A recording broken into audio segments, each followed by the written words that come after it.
Ça me met dans un bon mood, vraiment 10 sur 10. C'est un beau chiffre. Je suis bien contente avec ça. Allez YouTube, aujourd'hui je vous retrouve avec mon reset pour le mois d'avril. J'ai tellement l'impression que ça fait 3-4 jours que j'ai filmé le reset pour le mois de mars, mais on est à la fin du mois et we are. Au moment où je tourne la vidéo, on est le long week-end de Pâques et le 1er avril arrive vraiment rapidement. Fait qu'aujourd'hui on va juste jaser de mes buts pour le mois de mars, qu'est-ce que j'ai fait dans les dernières semaines, mes favoris et comme d'habitude on va setter mes buts et mon budget pour le prochain mois. Si ce genre de vidéo là vous intéresse et que vous n'êtes pas encore abonné, je vous inviterai à le faire maintenant et c'est parti. Si on fait un petit recap des dernières semaines pour moi de mon mois de mars, ça a été vraiment très positif quand je regarde qu'est-ce que j'ai noté. Habituellement le mois de mars c'est toujours un bon mois pour moi parce que c'est mon birthday month premièrement et c'est le mois surtout où le printemps arrive et on change l'heure et en tant que personne qui fait de la dépression saisonnière, c'est là que je commence à revivre. Pas totalement parce que il fait pas tant beau, on n'a pas eu la meilleure météo dans les dernières semaines, mais c'est quand même un signe positif de dire qu'on s'en va vers la bonne direction. Fait que juste ça en partant pour moi ça me met dans un bon mood. J'ai commencé mon mois dans un chalet dans Charlevoix puis c'était juste vraiment le fun, petit road trip entre amis. Ça faisait longtemps qu'on voulait faire quelque chose comme ça mais on va se le dire, quand t'es adulte et que tout le monde a des horaires tellement différents, c'est super compliqué de planifier quelque chose si vous êtes plus que comme 3-4 personnes. Puis on a réussi ce mois-ci, c'était juste vraiment le fun. On a eu un cocktail météo un peu weird, mais on a juste profité pour comme jaser, écouter de la musique, jouer à des jeux de société, puis c'était juste comme une fin de semaine cosy, parfaite selon moi. Si je pouvais refaire ça chaque année, pour vrai, c'est une belle tradition que j'aimerais continuer. C'est clair que c'est passé autre chose entre temps, mais la prochaine chose que j'ai notée, c'est ma fête. J'ai fêté mes 24 ans le 21 mars dernier. Real talk par rapport à l'âge, je sais que je suis tellement jeune, puis que 24 c'est comme le début de ma vingtaine encore. J'ai tellement de choses à vivre, puis la vie n'arrête pas à 30 ans non plus, mais on dirait que j'ai comme une petite peur associée avec vieillir, même si je sais que c'est un privilège de le faire.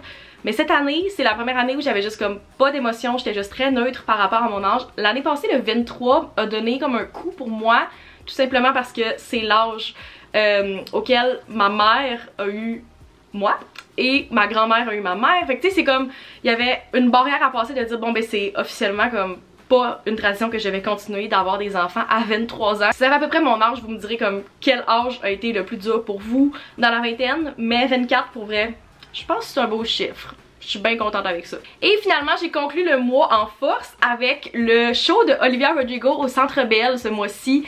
C'était tellement le fun. Ça a été weird un peu parce que parlant d'âge, je me sentais un peu vieille. Je savais que ça allait arriver parce que la démographie du public d'Olivia est quand même assez jeune. Clairement que tout le monde qui était dans la foule était plus jeune que nous.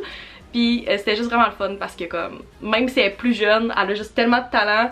Puis c'était vraiment un bon show. J'ai jamais entendu une foule crier aussi fort. C'était une super belle ambiance. Puis depuis comme quelques jours, j'ai un genre de post-concert depression.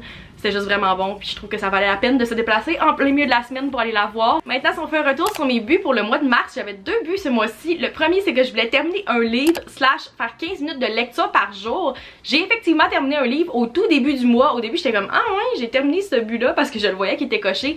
Mais c'était tellement au début du mois que j'ai pratiquement oublié que c'était fait, mais oui, j'ai terminé People We Meet on Vacation, qui est le premier livre que j'ai relu depuis super longtemps.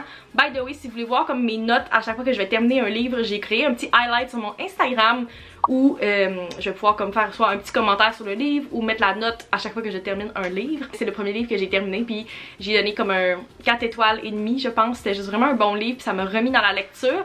Fait que je suis en train de lire mon deuxième livre en ce moment, mais j'ai terminé ce but là puis je suis vraiment contente parce que ça fait longtemps que je voulais faire ça. Et le deuxième but que je vais te donner ce mois-ci, c'est d'aller 2 fois par semaine au gym. Qu'est-ce que j'ai tellement pas fait. Je pense que j'ai pas mis les pieds au gym une seule fois ce mois-ci. Mais avec le cocktail météo qu'on a eu durant le mois de mars, il y a comme une bonne partie du mois où j'ai pu aller à l'extérieur. J'ai beaucoup marché ce mois-ci, les journées où il faisait 10-15 degrés au début du mois. C'est sûr qu'on a eu comme une semaine avec beaucoup de neige où je restais un petit peu plus à l'intérieur. Mais j'ai profité des journées où il faisait vraiment beau pour aller dehors. À Montréal aussi, on a full marché. Comme j'ai vraiment essayé le plus possible de marcher pour mes activités ce mois-ci. Puis j'ai quand même plusieurs journées où j'ai fait comme plus que 5000 pas. Fait que quand même très satisfaite même si je suis pas allée au gym ce mois-ci. Maintenant si on passe à la section budget de la vidéo, ça a vraiment été un bon mois côté budget, surtout la première moitié pour moi. Et c'est une tendance que je vois beaucoup depuis le début de 2024. J'ai pas remarqué si c'est quelque chose que je faisais avant, mais On dirait que du 1er au 15 de chaque mois, je suis super bonne côté budget. C'est tout le temps comme incroyable. Je suis en dessous du budget, je dépense presque pas. Mais à partir du 15, on dirait que c'est là que tout switch et que je fais plein de grosses dépenses ou que je fais des sorties, puis c'est là que mon budget comme augmente vraiment beaucoup. Quelque chose de très positif pour moi ce mois-ci, puis je tenais quand même à le mentionner, c'est que toute la section comme besoin du budget, donc la première moitié en haut ici, est dans le plus ce mois-ci et est toute en vert, c'est-à-dire que j'ai moins dépensé que qu'est-ce que j'avais prévu dans chacune de ces catégories-là. Surtout la section besoin, je trouve que c'est qu'est-ce qui est plus difficile à gérer parce que c'est pas nécessairement des choses sur lesquelles j'ai le contrôle, souvent c'est des dépenses fixes, c'est des choses que j'ai besoin de dépenser, donc je peux pas vraiment diminuer cette dépense là. C'est vraiment plus dans la deuxième partie du budget, dans qu'est-ce qui est extra, que ça s'est, j'allais dire gâté, mais honnêtement il y a juste deux catégories qui ont comme dépassé ce mois-ci, le reste est juste vraiment bon. J'ai pas tant dépensé en mars. La première c'est dans les vêtements où j'ai dépensé 486$, qu'est-ce qui peut sembler beaucoup, mais on va en reparler tantôt parce que les items que j'ai achetés c'est des favoris. Je trouve vraiment que c'est un bon investissement puis je suis pas du tout dans les regrets de ce montant là. C'est des choses qui valaient un peu plus cher dans lesquelles j'ai dépensé, mais tu sais j'ai pas fait comme 3-4 shopping spree, vraiment pas, c'est surtout une grosse commande. Et la deuxième catégorie c'est le divertissement. On est au mois de mars, c'est aussi le mois où la programmation du FEC sort et les passes. Donc j'ai acheté ma passe du FEC ce mois-ci ainsi qu'un billet pour un spectacle d'humour que je vais aller voir au mois d'avril et ça m'a coûté 223$ au total. Fait que c'est vraiment pas bad, zéro. Mais comme mon budget de divertissement est seté à 100$ en moyenne par mois, j'ai dépassé mais comme 223, surtout avec la passe du FEC. Je vais pas stresser avec ça. Maintenant, si on passe à la section favoris du mois, j'ai 3 favoris ce mois-ci, dont un physique. Je viens de le mentionner dans le budget, mais j'ai dépensé un peu plus dans un ou plusieurs morceaux de vêtements ce mois-ci parce que j'ai vraiment trouvé un coup de cœur. Puis je trouve que c'est important d'investir dans des morceaux que vous sentez bien puis qui vont bien faire puis que vous allez pouvoir porter longtemps. J'ai découvert mes nouvelles jeans préférées ce mois-ci, c'est les Levi's Ribcage Straight Ankle. Comme ça le dit dans le nom, ils sont droits à la cheville. Sont très taille haute, donc avec des boutons au lieu du zipper. Je les adore, pour vrai, super confortable. C'est sûr que c'est un petit peu plus dispendieux.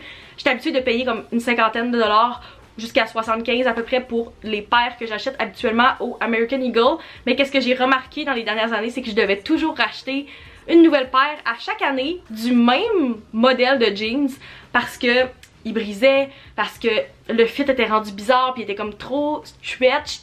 Fait que tant qu'à payer 50 à 75$ par année sur une paire de jeans, je préfère comme investir 100$ dans une paire que je sais qui va toffer longtemps. J'ai vraiment trouvé des bonnes jeans qui sont comme curvy, que je sais qui vont toffer longtemps. Puis je trouve que chaque dollar investi dans ces jeans là était comme bien investi. J'ai acheté les 3 couleurs la même semaine tellement que je les adore. Mon deuxième favori ce mois-ci c'est un film que j'ai vraiment aimé. Puis c'est un film québécois, je suis tellement contente de vous le partager. Je suis allée voir ce mois-ci, c'est French Girl ou Chez les beaux-parents en québécois. Puis j'ai tellement trouvé ça le fun comme film parce que c'est un film québécois. Donc vous avez comme le classique talk québécois, mais c'est aussi un film avec des acteurs américains. C'est quelque chose que j'ai jamais vu avant, d'avoir ces deux mondes-là ensemble. La prémisse, si vous connaissez pas, c'est une fille, une chef qui habite avec son chum à New York et qui reçoit comme un téléphone pour aller faire une entrevue dans sa ville natale de Québec pour une grosse position avec son ex qui est comme la grande chef de l'hôtel, qui est Vanessa Hudgens. Comme avoir un film québécois avec Vanessa Hudgens, j'ai trouvé ça vraiment... C'était une belle touche. Les acteurs sont juste tous incroyables. J'ai eu la chance d'aller à un visionnement où les acteurs étaient présents puis on pouvait poser nos questions juste avant la sortie du film. Fait que c'était vraiment bon. Il y a Antoine-Olivier Pilon, Evelyne Brochu était incroyable dans le film, Luc Picard, comme il y a vraiment plein de bons acteurs. Si vous n'êtes pas encore allé le voir, c'est un bijou québécois selon moi. La trame sonore était vraiment super, j'ai rien à redire, c'était juste vraiment le fun de voir la ville de Québec mise en valeur dans un film comme ça d'amour, c'était juste vraiment beau. Et le dernier favori que j'ai ce mois-ci, c'est une chanson. Habituellement j'ai plus des albums que des chansons, mais Olivia Rodrigo a sorti la version deluxe de son album Guts quelques jours avant qu'on allait avoir un show, qu'est-ce qui était un parfait timing, et ça faisait quelques semaines déjà que j'écoutais la version unreleased de cette chanson là, et quand elle l'a sortie, c'est officiellement devenu comme la tune on repeat sur mon Spotify. C'est Obsessed de Olivia Rodrigo. J'ai été littéralement obsessed avec cette tune là ce mois-ci. Je trouve que c'est juste vraiment une bonne tune, ça s'écoute bien. Si vous cherchez un peu de motivation, d'énergie, si vous voulez vous défouler, je trouve vraiment que c'est une bonne tune. Vous l'avez clairement entendu passer sur TikTok si vous êtes sur le même site de TikTok que moi. Donc voilà, c'était juste vraiment une bonne chanson ce mois-ci. Puis de l'avoir écoutée en live, puis de pouvoir la crier avec l'artiste et avec une foule de je sais pas combien de milliers de personnes au Centre Bell, Vraiment 10 sur 10. Et finalement, si on passe à mes buts pour le mois d'avril, je me set 2 buts ce mois-ci. Le premier, c'est de finir de remplir mon CELIAP pour l'année. Si vous avez vu mon reset de l'année 2024, j'ai discuté qu'un de mes objectifs cette année, c'est de prioriser mon CELIAP. Et j'ai rempli comme la moitié de qu'est-ce qu'on a le droit pour 2024. En début d'année, en janvier, j'ai mis 4000 $ sur les 8000 qu'on a le droit de mettre. Et mon objectif en avril, c'est de mettre les 4000 $ restants. C'est vraiment le compte que je priorise cette année. Un de mes gros objectifs dans les prochains mois, c'est de ramasser le plus possible pour ma mise de fonds pour une propriété, ma première propriété.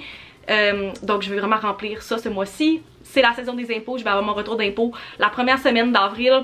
Donc je pense que c'est le parfait timing pour juste mettre mon retour d'impôt, pas y toucher, puis directement comme aller dans ce compte-là. Fait que c'est un objectif que j'ai ce mois-ci. Et l'autre but que je me donne ce mois-ci, c'est que je vais avoir 5 journées où je fais plus de 8000 pas au courant du mois. Je pense que c'est quand même réaliste. En tant que fille qui fait du télétravail, c'est vraiment difficile pour moi de comme faire plus de 10 000 pas par jour. Fait que je pense que 8000 c'est plus réaliste. Je pense que j'ai fait 4 journées ce mois-ci, 4 ou 5 journées en mars où j'ai fait plus de 8000 pas. Fait que je me dis que c'est quand même réaliste de faire la même chose ou plus le mois prochain. Fait que ça va me forcer un peu plus à aller à l'extérieur puis à marcher pour être sûr d'accomplir ce but-là. Fait que je pense que c'est un bon but que je me donne ce mois-ci. C'est ce qui complète mon reset pour le mois d'avril. J'espère que vous avez apprécié. N'hésitez pas à me dire dans les commentaires c'est quoi le but que vous vous donnez pour ce mois-ci. J'ai juste vraiment hâte que la neige fonde puis que ça soit vraiment plus un feeling printemps. C'est comme une de mes saisons préférées. Fait que j'ai hâte de voir qu'est-ce que le printemps va nous apporter. Si vous n'êtes pas encore abonné, n'hésitez pas à le faire maintenant et on se retrouve dans une prochaine vidéo. Bye!